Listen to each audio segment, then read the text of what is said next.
은혜의 새 아침이 밝았습니다. 9월 17일 금요일 새벽 기도회를 다 함께 사도신경으로 신앙 고백하시겠습니다.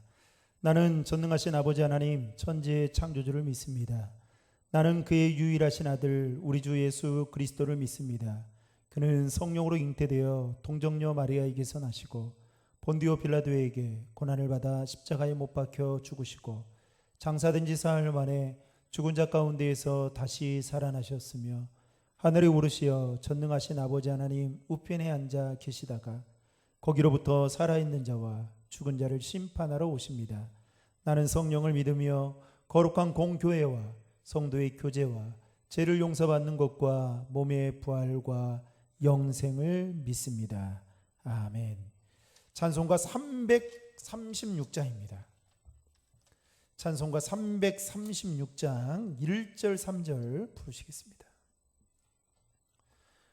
환난과 핍박 중에도 성도는 신앙 지켰네. 이 신앙 생각할 때에 기쁨이 충만하도다. 성도의 신앙 따라서 죽도록 충성하겠네. 성도의 신앙 본받아 원수도 사랑하겠네. 인자는 행실로 이 신앙 전파리라. 성도의 신앙 따라서 죽도록 충성하겠네. 아멘. 오늘 우리에게 주신 하나님의 말씀은 요한계시록 6장 9절로 17절의 말씀입니다. 요한계시록 6장 9절로 17절의 말씀을 제가 봉독해 드리겠습니다.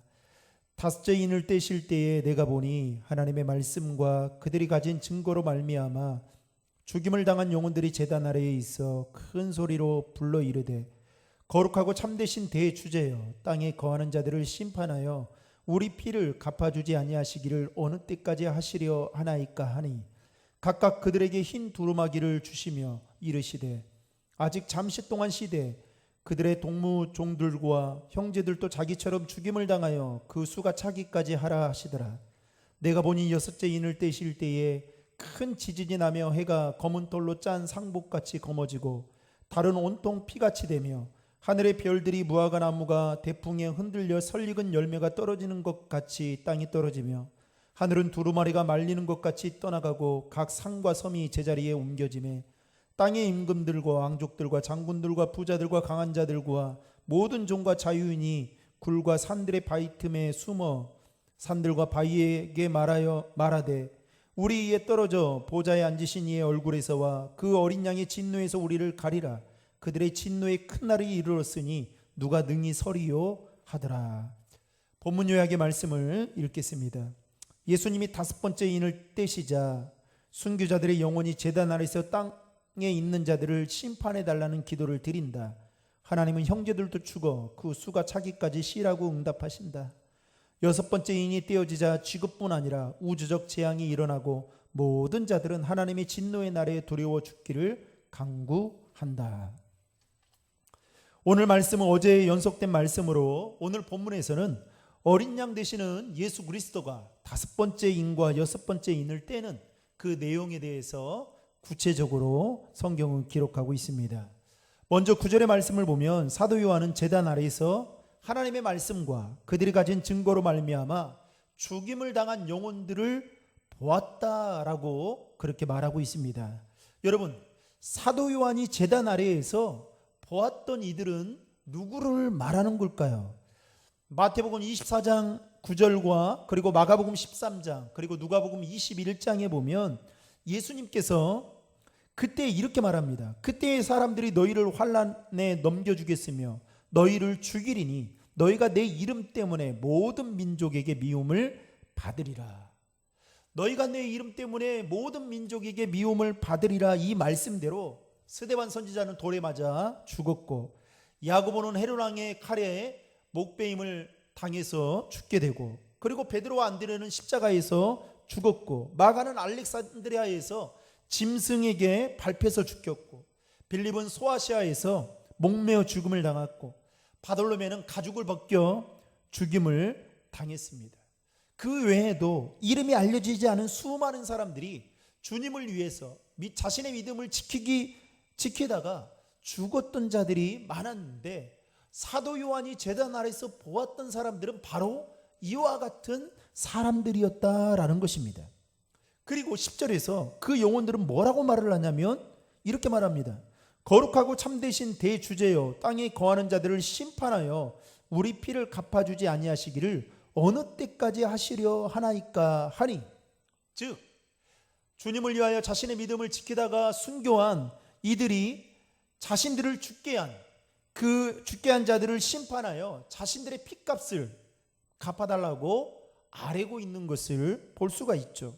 다시 말하면 순교한 이들이 이제 시작된 주님의 심판을 바라보면서 자신들의 핏값을 갚아주십시오 라고 요청하고 있는 내용의 말씀이 10절의 말씀입니다. 그때 11절에 보시면 주님은 그들에게 뭐라고 말씀하십니까?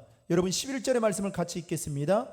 각각 그들에게 흰 두루마기를 주시며 이르시되 아직 잠시 동안 쉬되 그들의 동무종들과 형제들도 자기처럼 죽임을 당하여 그 수가 차기까지 하라 하시더라. 방금 읽었던 11절 말씀에 보면 그 수가 차기까지 기다려야 한다라는 이 말은 정해진 순교자의 수가 있어서 그 수가 아직 차지 않았기 때문에가 아니라 아직은 하나님의 때에 하나님이 보시기에 최후의 심판, 마지막 심판 때가 아니다라는 것을 말하고 있는 것입니다. 여러분, 이단들은요, 14만 4천 명 숫자를 정해놓고 그때가 되면 그 사람이 채워지고 나면 반드시 주님은 재림한다 이렇게 말씀하고 있죠. 그래서 사람들을 현혹합니다. 그리고 또 오늘 이 말씀도 마찬가지죠. 그 수가 차기까지 그래서 열심히 전도해야 되고 포교 활동을 해야 된다라고 그렇게 하면서 이단들은 그야말로 득실거리면서 많은 사람들에게 또 다가섭니다. 그런데 여기서 말하는 이 정해진 순교자의 수가 차기까지 기다려야 한다라는 뜻이 아니라 최후의 심판, 마지막 심판의 때가 아니다라는 것입니다. 여러분, 때론 우리가 신앙생활을 하다 보면 불신자들로부터 듣는 말들이 있습니다. 너희가 믿는 하나님이 어디 있느냐? 하나님이 살아계시는 거는 한 거냐? 하나님이 살아계신다면 내 눈앞에 보여줘봐라. 그러면서 믿는 자들을 조롱할 때가 있죠. 또 믿는 자들은 때로는 우리에게 생각지 못한 그 어려움과 환난을 당할 때에 간혹 우리에게 의구심이 들 때가 있습니다. 하나님, 언제까지 우리가 믿지 않는 사람들로부터 이러한 고통과 괴롭힘과 핍박을 받아야 됩니까? 하나님 살아계신다면 도와주셔야 되는 거 아닙니까? 이렇게 하나님 앞에 나아갈 때가 있죠. 그런데 이러한 다양한 부르짐에 대해 주님은 어떻게 해요? 다 듣고 아신다라고 하시면서 반드시 핏값을 갚아주실 것이다. 그러나 아직은 때가 아니다 라는 것을 사도 요한을 통해서 말씀하고 있다라는 것입니다. 그렇다고 한다면 여러분, 믿는 우리들에게는 무엇이 두 가지가 필요합니다. 하나는 하나님의 심판은 반드시 온다라는 사실이고, 그리고 하나님의 심판의 때까지 믿음의 성도들은 자신의 믿음을 지켜가며 인내하며 그렇게 살아가야 된다라는 것입니다. 이것을 기억하고, 두 가지 사실을 기억하고 우리는 삶의 자리에서 겸손하게 살아가야 된다라는 것이죠. 이어서 12절부터 14절 말씀을 보면 어린 양 대신 예수 그리스도가 여섯 번째 인을 떼자 어떤 일들이 벌어집니까? 큰 지진이 일어나고 해가 머리털로 짠 청같이 검게 되고 달은 온통 핏빛같이 변하고 하늘의 별들은 무화과 나무가 거센 바람에 흔들려서 설익은 열매들을 떨어뜨리는 것처럼 떨어지고 하늘은 두루마리가 말리듯이 사라지고 모든 산과 섬들은 있던 자리에서 사라지는 엄청나게 놀라운 일이 벌어지게 된다라는 것이죠. 여러분, 이것은 우주에 어마어마한 일들이 벌어지게 된다라는 것, 즉 무서운 혼란이 오게 될 것이다라는 것을 말씀하고 있는 것입니다. 이것은 또한 죄악으로 인한 하나님의 그 심판의 진노가 엄청나다라는 것을 말씀하고 있다라는 것이죠. 제 아무리 인간이 아무리 능력이 있고 아무리 실력이 있다 할지라도 하나님의 심판 앞에서는 아무도 예의가 될 수 없을 뿐만 아니라 하나님의 심판을 막을 수 있는 자가 단 한 사람도 없다라는 것입니다. 자연의 법칙이든 과학의 법칙이든 하나님의 심판 앞에서는 아무런 소용이 없다라는 것을 말씀하고 있죠. 그래서 여러분 15절에 보시면 이렇게 말합니다. 땅의 임금들과 왕족들과 장군들과 부자들과 강한 자들과 모든 종과 자유인이 굴과 산들의 바위 틈에 숨어. 얼마나 여러분 그 예수님의 심판이 컸으면 그야말로 소위 세상에서 말하는 힘 있는 자들이 다 숨었다라는 거죠. 그러면서 16절에서는 뭐라고 말합니까? 보좌에 앉으신 이의 얼굴에서와 그 어린 양의 진노에서 우리를 가리라 라고 말하는 자도 심판을 결코 피할 수 없다라는 것을 말하고 있는 것입니다. 결국 17절에 가서 진노의 날, 즉 주님의 최후의 진노와 그로 인한 심판이 점점 다가오고 있다라는 것을 사도 요한을 통해서 말씀하고 있다라는 것입니다. 여러분, 이 요한계시록의 말씀은 사실 복된 말씀이고 기쁜 소식이고 위로와 소망의 말씀입니다. 성도들에게 겁을 주고 그래서 겁먹고 뭔가 이렇게 위축된 모습으로 신앙생활을 하라고 요한계시록의 말씀을 준 것이 결코 아닙니다. 왜냐하면 이 사도 요한이 이 편지를 쓰던 당시에 많은 믿음의 성도들이 환난과 극심한 고통 가운데 핍박을 받고 있었기 때문입니다. 그래서 예수님은 사도 요한을 통해서 역사의 만왕의 왕이신 하나님께서 모든 것들을 계획하시고 예수 그리스도에 의해서 모든 것들은 다 운행이 되고 진행이 될 것이다라는 것을 말씀하면서 그들을 위로하고 또 그들에게 소망을 갖게 하기 위해서 편지를 썼다라는 것이죠.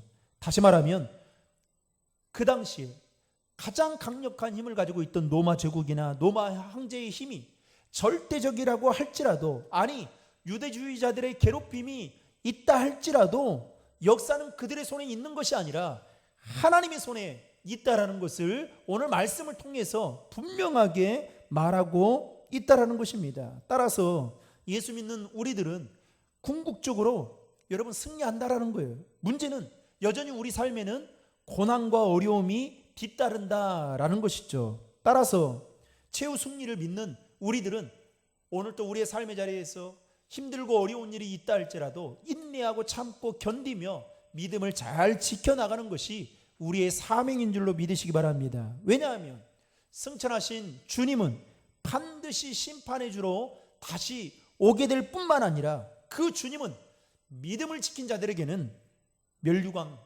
즉 면류관이라는 이 보상과 상급을 우리에게 주시기 때문입니다.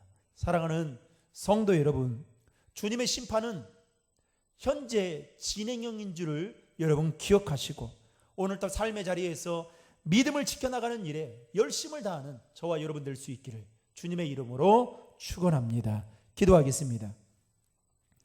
하나님 아버지, 우리가 믿고 있는 하나님이 만왕의 왕이시고 온 세상의 주관자 되신 분이심을 믿습니다. 그 하나님의 심판이 임하게 될 때에 세상의 모든 힘 있는 자들도 벌벌 떨 수밖에 없음을 믿습니다. 하나님, 이제 승천하신 주님께서 다시 재림주로 심판의 주로 이 땅에 오실 때까지 하나님, 우리가 믿음을 잘 지켜나갈 수 있도록 도와주시고, 그 귀한 주님이 언제 오실는지 우리는 알 수 없지만 그날을 소망하며 하나님이 우리에게 주신 그 말씀을 붙잡고 삶의 자리에서 믿음으로 승리하며 살아가는 저희들 되어지도록 인도하여 주시옵소서. 세상과 적당히 타협하며 살아가는 인생이 아니라 하나님 분명한 믿음의 선을 나타내며 하나님 믿음의 사람으로 살아갈 수 있도록 도와주시옵소서. 오늘 또 우리를 통해서 영광 받으실 주님을 찬양하며 예수님의 이름으로 기도하옵나이다. 아멘. 오늘 주신 말씀과 또 여러분들이 가지고 계신 기도 제목들 가지고 기도하시고 오늘 또 삶의 자리에서 믿음으로 승리할 수 있기를 바랍니다. 다 함께 기도하시겠습니다.